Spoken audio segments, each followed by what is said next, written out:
La representante Rodrigo Lara. Bueno, presidente, gracias.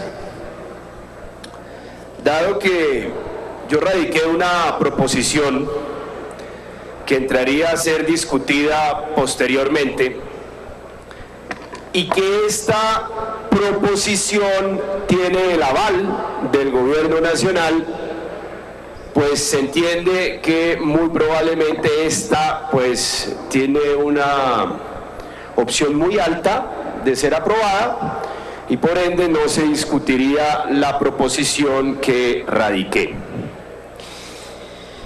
Este es uno de los temas centrales de esta reforma y este es uno de los temas que más discusión ha suscitado, no solo en el Congreso, sino en la opinión pública y en las altas cortes, porque es un tema, sin lugar a dudas, neurálgico, sensible, porque debe equilibrar, respetados colegas, dos grandes principios.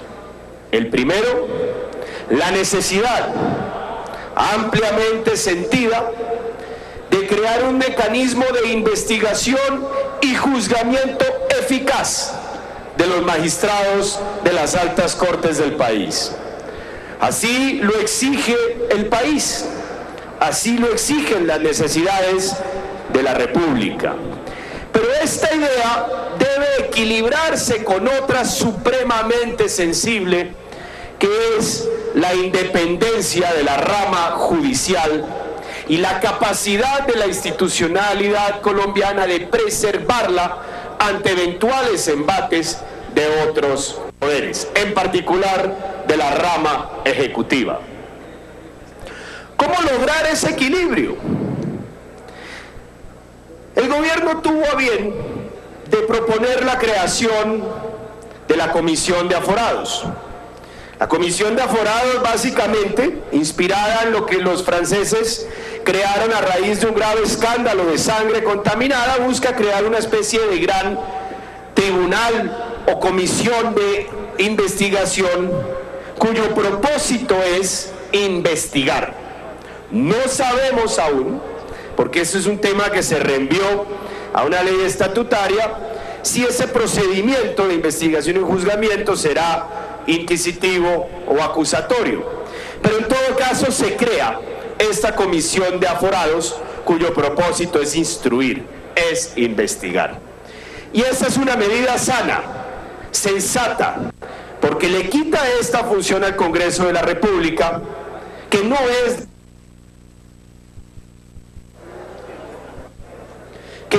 de nuestra naturaleza y que no se ha venido haciendo bien. Ahora bien, cuando estamos ante una investigación penal, yo creo que el tema no amerita mayor discusión. Una investigación separada del órgano que juzga, en manos de la Comisión de Aforados, que se hace conforme a los principios del derecho penal, conforme a su dogmática. Una dogmática que lleva 2 siglos de elaboración bajo los principios de la filosofía liberal y que hoy nos permite tener y gozar en Colombia de un derecho penal liberal, con un principio de legalidad establecido, con la precisión del dolo y de la culpa en el delito y con una serie de garantías que nos permite saber a qué atenernos y qué tipo de investigación vamos a enfrentar los ciudadanos de una república. Sin embargo, cuando ya entramos en el campo del derecho disciplinario, las cosas se vuelven complejas. Y se vuelven complejas por la naturaleza del procedimiento que se está ofreciendo en esta reforma y por la naturaleza del derecho que se va a aplicar. El derecho disciplinario, queridos colegas, no es el derecho penal. El derecho disciplinario es un ejercicio crudo de poder, porque el derecho disciplinario se predica de la jerarquía. Es el superior jerárquico el que disciplina a su subordinado. Aquí, curiosamente, en Colombia, y es un exotismo institucional, creamos a un órgano encargado de impartir justicia disciplinaria con autonomía constitucional, que es básicamente la Procuraduría. Pero si ustedes se fijan en la naturaleza de este derecho, pues encuentran que la famosa falta de indignidad es básicamente un compendio de 48 comportamientos que en nada puede acercarse a lo que concebimos como un principio de legalidad y a una tipicidad clara de la conducta en el derecho penal. Es decir, el derecho disciplinario ofrece conductas amplias sujetas a la interpretación del operador disciplinario. Pero en segundo lugar, tampoco se exige que exista un daño para aplicar una sanción disciplinaria. Por eso ustedes, queridos amigos, se extrañarán, pero ¿cómo es posible que en este caso se haya aplicado una sanción de destitución de 18 años, en otro una de 6 meses con simple amonestación? ¿Cómo puede ocurrir eso? Pues por la simple y amplísima discreción. Como coordinador ponente, quisiera cumplir este tema principal. Gracias. Y básicamente por la amplísima discrecionalidad con la que cuenta el operador disciplinario. Recordemos que como no se exige daño para aplicar la sanción disciplinaria, basta con algo etéreo y vago que se llama ilicitud sustancial. Es decir, el derecho disciplinario no es un derecho, no tiene dogmática, no nos lo enseñan en las universidades, es un simple ejercicio y crudo ejercicio de poder, no es nada distinto a eso. Entonces pongámonos en la siguiente situación: unas cortes en vísperas de tomar decisiones cruciales para una democracia, una reelección después de una reforma constitucional, o simplemente decisiones que puedan afectar una decisión económica importante como un canal, o decisiones que tengan que ver simplemente con la mayoría parlamentaria o con los ministros de un gobierno. Nada más fácil para un gobierno que pretenda arrodillar a la justicia que bombardearla de disciplinarios y de denuncias disciplinarias. Denuncias disciplinarias que por el principio básicamente de que se deben impulsar las investigaciones terminan siendo impulsadas en su instrucción en la Comisión de Aforados, y que la Comisión de Aforados termina entregándole al Congreso de la República, lavándose las manos sobre la naturaleza de la sanción que debe aplicar.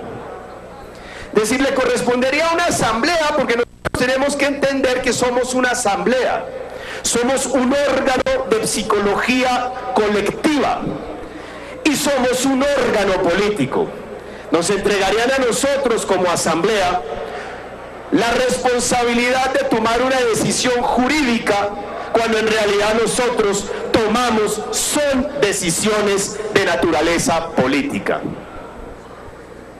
Lo que podría ser una simple amonestación, dada la amplitud del derecho disciplinario y la gravedad de la sanción que se prevé acá, puede terminar convertida en una destitución ipso facto, o puede terminar convertido en nada, porque las asambleas de las que hacemos parte todos nosotros y de las cuales no nos podemos sustraer en la psicología colectiva, operan como las muchedumbres.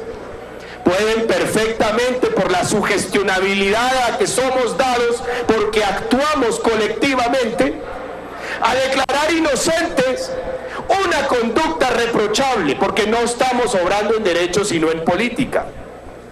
Como también somos capaces de convertir una decisión menor que no da ni para amonestación verbal en una inminente destitución de un funcionario. Nosotros no podemos pedirle a un órgano colectivo de psicología colectiva que opere como lo hace un juez de manera serena y tranquila, fallando exclusivamente en derecho. Es pedir lo imposible. Y aquí estamos convirtiendo un juicio y una investigación disciplinaria en nada distinto a un juicio político. Yo sí hago un llamado, una reflexión, respetados colegas, para que reflexionemos muy bien sobre las implicaciones de lo que estamos aprobando hoy. Recordemos que cuando las asambleas han juzgado, han sido capaces de lo mejor, pero también han sido capaces de lo peor. Ministro, el régimen del terror en la Revolución Francesa no lo impartió un tribunal, lo impartía la Convención, que era una asamblea. Fueron capaces de decapitar a los principales inspiradores de la misma revolución que dio lugar a esa asamblea. Actuaron colectivamente y se cometieron crímenes, porque actuaron con la presión de la psicología de las multitudes. Le cortaron la cabeza a Danton, a Robespierre, a sus mismos instigadores y creadores, porque a veces las asambleas se pueden convertir en una verdadera espiral a la que nadie es capaz de ponerle freno ni talanquera. A mí me parece sinceramente que convertir una investigación disciplinaria en un juicio político es grave, es peligroso.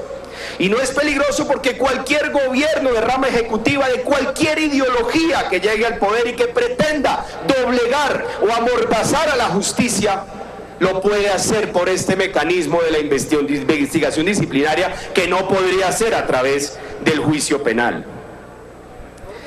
Yo sugiero dos cosas, respetados colegas, y me gustaría oír la opinión del señor ministro.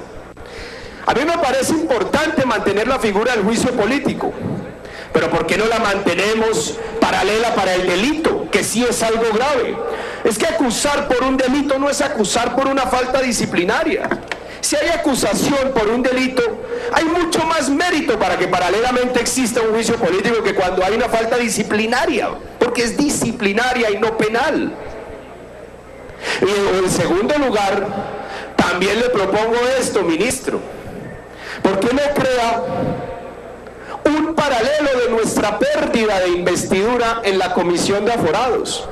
A los congresistas de Colombia, con un juicio disciplinario de responsabilidad objetiva, sin doble instancia y sin gradualidad, se les quita algo tan sagrado como la investidura que les entrega el pueblo colombiano.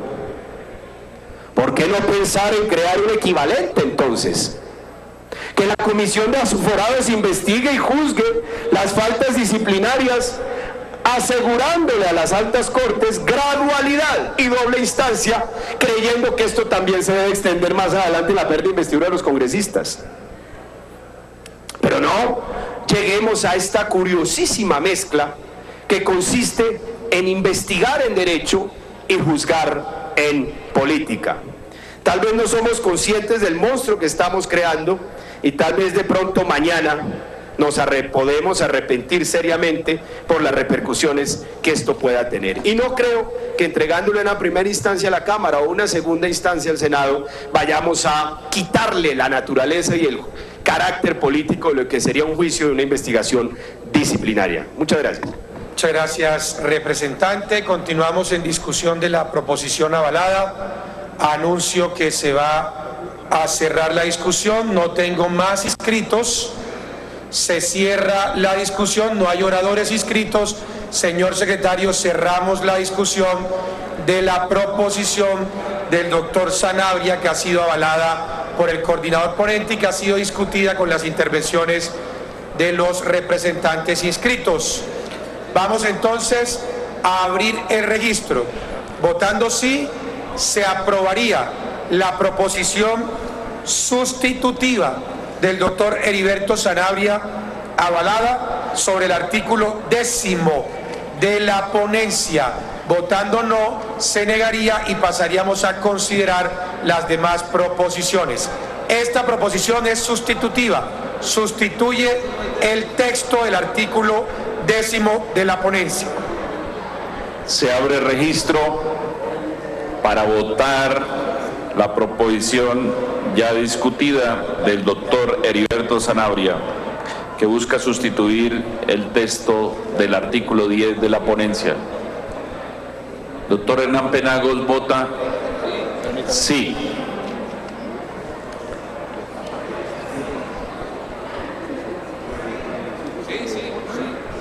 Hernán Penagos votó sí.